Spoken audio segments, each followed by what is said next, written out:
Hello, Bridget here and welcome back to my channel. Today we are going to be talking about something a little different. So as you may know, I hope you know, that this is the month of May. And I found out recently that the month of May is Ehlers-Danlos Awareness Month. And since I was diagnosed with EDS about 2 years ago, I thought I'd make some awareness videos. This one is mostly going to be about what is EDS, and my next one I know is going to be more about my story of being diagnosed. I thought about putting the two of them together, but it would just been a really long video and just don't want to do that. I already make really long videos on occasion. So what is Ehlers-Danlos syndrome? Well, it is a genetic connective tissue disorder that affects how collagen works in your body. Namely, it makes it too fragile and or too stretchy. And anything, as I said, could be affected by it that is made up of connective tissue in your body. So your organs, your ligaments, any of that can be affected by it. Everyone is different though, so what affects me might not affect somebody with the same type of EDS as me. They might not have the same comorbidities, we might, but it's just kind of the way it works. It makes it but very hard to diagnose in people. So there are 13 different types of EDS, so they're like subcategories underneath the EDS blanket, I guess you would say, name.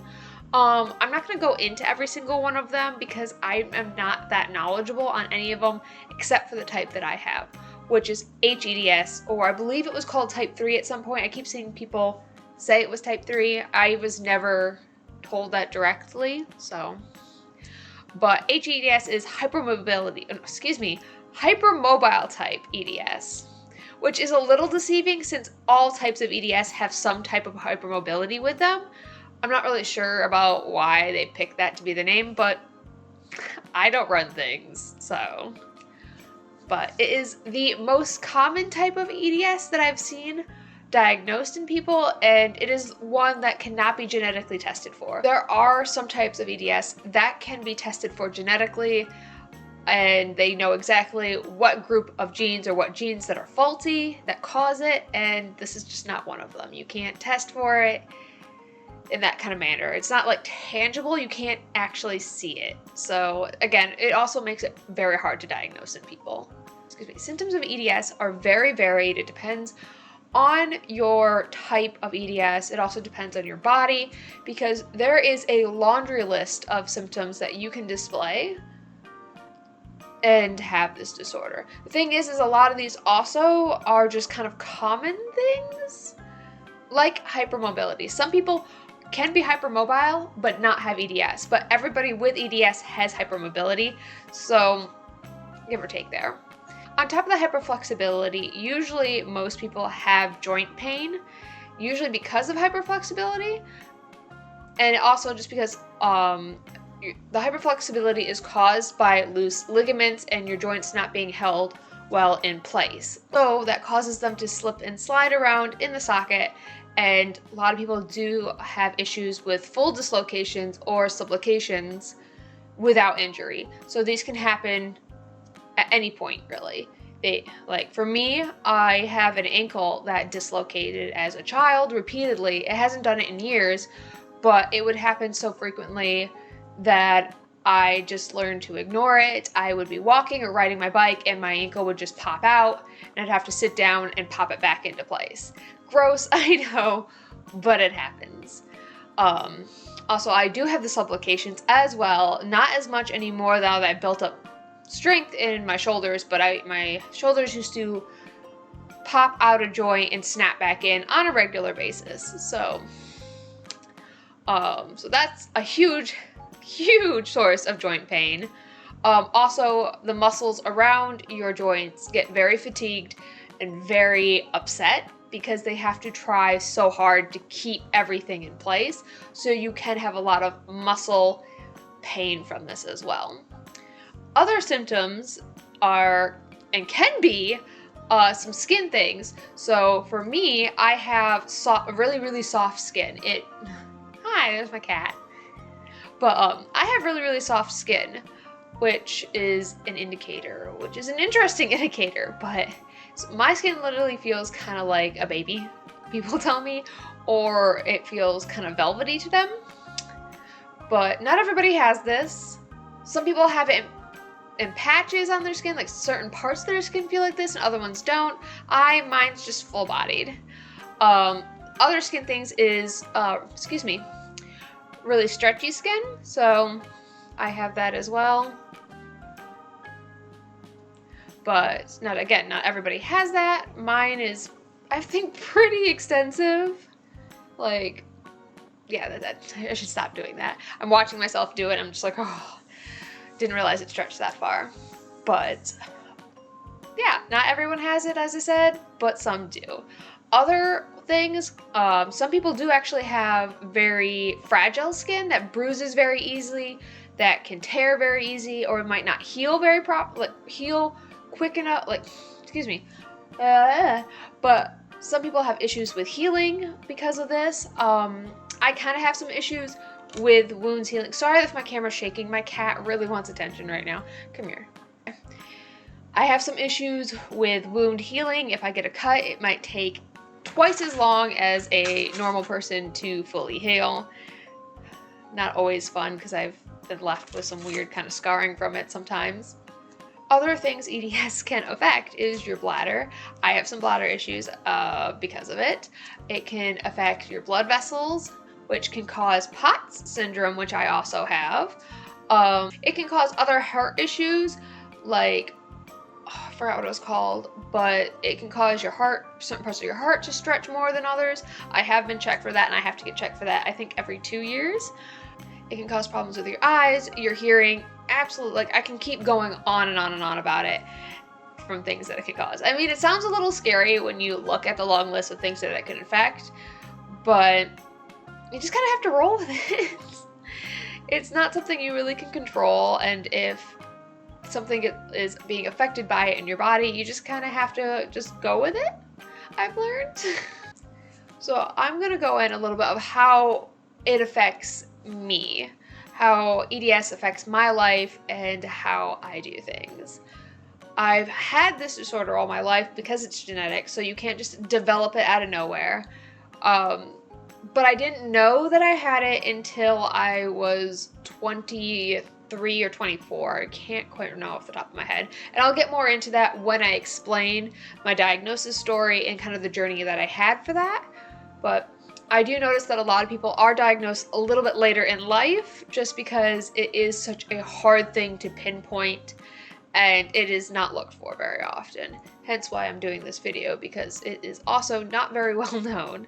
There have been doctors that I've had to explain it to, and EMTs that I had to explain it to because they've never heard of it before. Anyway, so how does it affect my day-to-day life? For me, it has caused POTS, so that's a huge thing that has affected me day to day.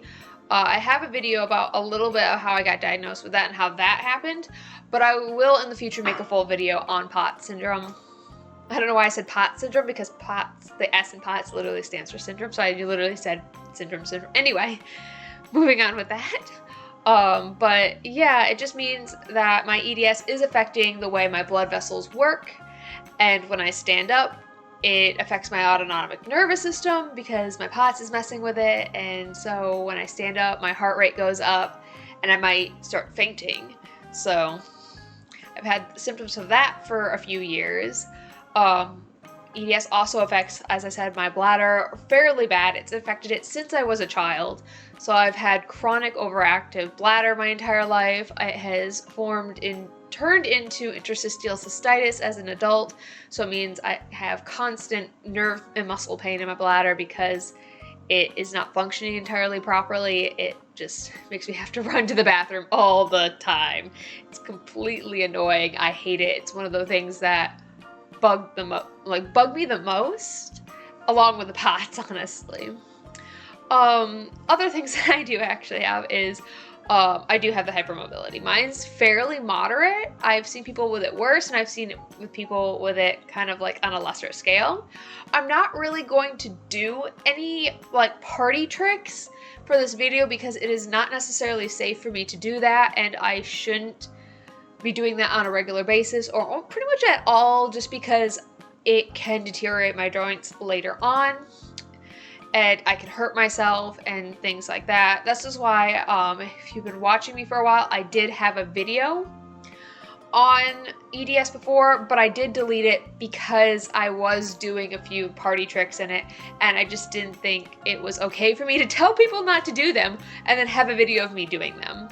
So if you don't really know what party tricks are, it's literally showing off your hypermobility and you being like, wow, like, I used to do it a bit as a child, to be honest. I can throw my legs behind my head. The thing that doesn't hurt me is I'm able to, you can see that, like, I can do that, but like, I'm not gonna fully throw them over my head. Yeah, I can pull them up over. I used to do that as a child a lot, and no one told me not to. I can do, like, the ones I can do that are fairly okay, because they have to do an EDS testing, is being able to pull my fingers back like this, and that. So that's about as much as I'm gonna do. Funny thing is the only part of my body that isn't super hyper flexible are my wrists. I can't, there's like a little thing where you're supposed to be able to touch your thumb to your wrist. I can't do that. My grandma can, but I have never been able to do that. I've actually had a physical therapist call me a liar and tried to wrench my thumb to my arm, and it didn't work. So that's like the only joint in my body I really have no problems with. Hi, my cat came back.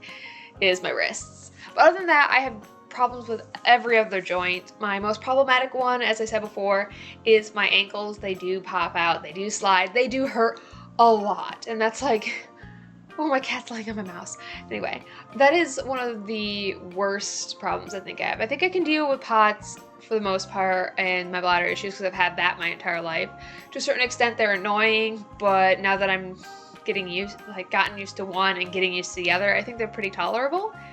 For now, and today, now that I've said it, because, yeah. But the joint pain, if I could trade anything for the joint pain, I would, because when I end up having my joints flare up and they just had enough of feeling like crap all the time, and they had enough of trying to hold myself together, they hurt extremely, to the point where I have troubles walking. On certain days, I can't really walk at all, even with a cane.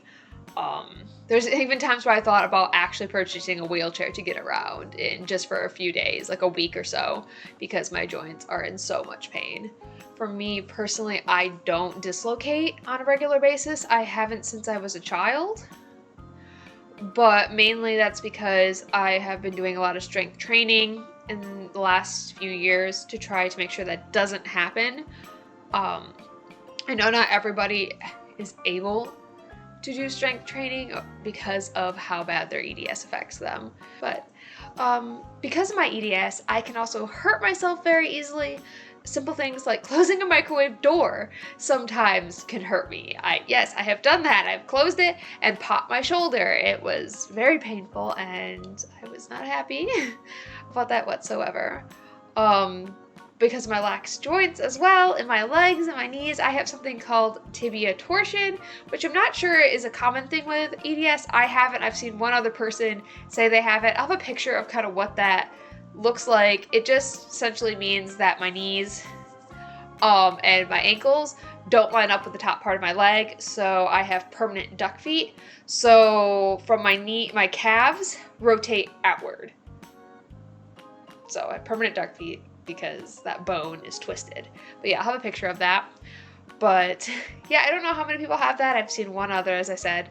So, but because of that, I have some pretty extreme, like, not really extreme, but I have some pretty hefty knee braces to help deal with that. It's not going to correct the issue. It's like braces don't really correct anything with EDS. It just kind of helps support. So yeah, I have some knee braces that I just got for my knees. So anytime I go out for a long walk or anything, to keep me from hurting my knees, I have to wear those, especially like if I'm walking around like a mall. Like I haven't walked around a mall in a year because of the you know what. But yeah, no. So again, it's a very common thing for people with EDS to have a bunch of braces. I have these ones, as I said, for my knees. I have a different one that I was using for a while for my knees. It's a soft one that doesn't do crap. On top of that, since I have problems with my ankles, I have one ankle brace.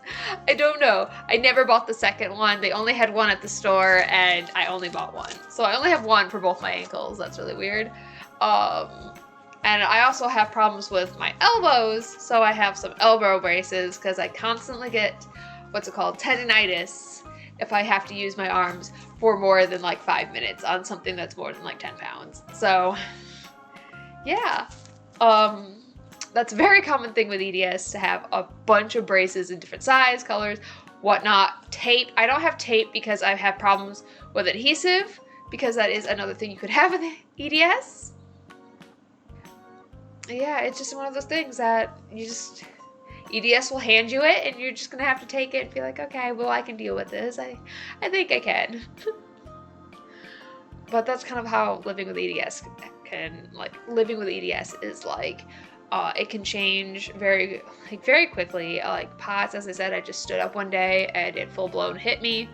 There are other things that kind of creep up on you. Like, yes, I do have some GI problems that we're keeping track of because of it and are hoping that they just don't get worse as I get older. But yeah, you just kind of have to live the day to day. I mean, you could wake up one day feeling absolutely fine and by noon your joints hurt so bad you can't like go out and do something. Or you could be like me and be super clumsy, because most people with EDS are kind of clumsy in some ways because of their floppy joints. And you could trip and fall and hurt something bad enough that the rest of the day you're just... But yeah. I feel like I've been going on for a while because there's a lot of things I could add to this video, and I'm probably going to rewatch this and be like, dang, I forgot to add that. But again, I can't fit everything into one video. I am going to link a few EDS like channels, or like, I don't know if you would really call them that, but people who do more extensive EDS videos, I will link them down below. Okay, so this is future me coming in. The very first YouTuber I spoke of in this video was Amy Lee Fisher, who has an amazing EDS channel and other chronic health, chronic like vlogs and all sorts of things. Just a great channel. I went back to her channel to, you know, help draw her emoticon and stuff like this, and I realized I had missed a video. And it was one speaking of her passing last month. And yeah, I'm not very good with grief, so I'm not going to talk too much on it, but I just wanted to address that. And I'm going to keep her recommendation in this video because I feel like it's not right of me to take it out, because the channel is still there and it's still an amazing journey that she goes through. So yeah, that's all I'm going to speak on a bit. I don't want to be disrespectful or anything like that. And yeah, we're going to move right on to the next one. I'm sorry for the tonal change, but I just thought that needed to be addressed. All right. The other YouTuber I will link down below, her name is Izzy. I am so sorry that I can't pronounce your last name. I'll have it up on the screen if people just want to see it somewhere around here. But yes. I'm so sorry that I can't pronounce your last name. I can't pronounce a lot of things. But yeah. So yeah, that is the video. This is EDS and how it affects me. My next video for next week about the subject will be how EDS, excuse me, that's not what I was meant to say. My next video for next week would be how I was diagnosed with EDS, and anything that I forgot in this video, I'll probably add into that one. So everyone, stay safe, stay as healthy as you can, and I will see you in the next one. Bye!